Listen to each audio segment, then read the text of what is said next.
Back up at the shop here, gonna take the front brakes off, start preparing the front end of the car for the new brake system. Check it out. We have the new Chase Bays master cylinder installed. You can see how nice it is with the proportion valve down here.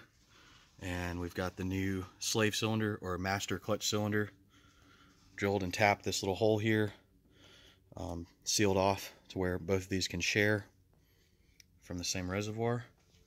You can see the nice hard lining that's plumbed on there for the bias valve, and cleaned up a bunch of space.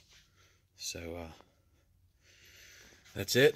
And then he's got a new PTFE line that he's supplied me that runs to each side. And we're gonna go ahead and get started.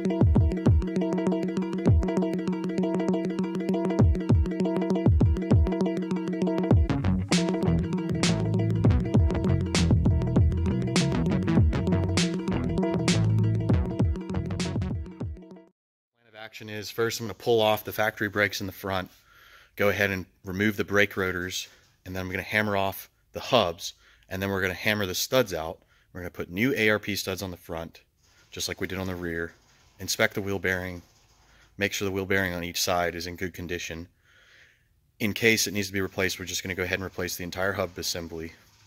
And then while we have the brake hubs off, or the wheel hubs off, we're going to go ahead and pull the heat shields and replace them with these new brake ducted shields that are made from Craig and UK.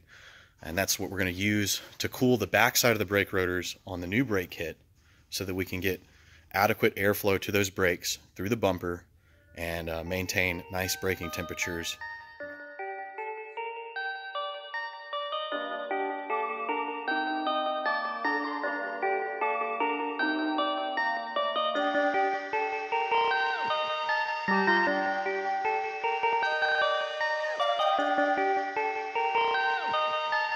Perfect, perfect, perfect, perfect.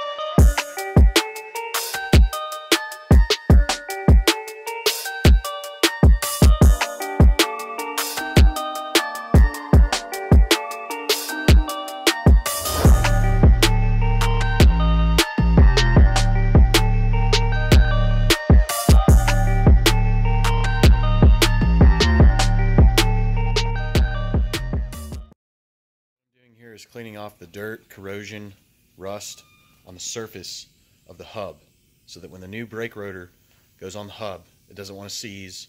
It also fits smoothly and evenly. So this right here is an air tool that I'm using. I'm just lightly going over the top of the hub.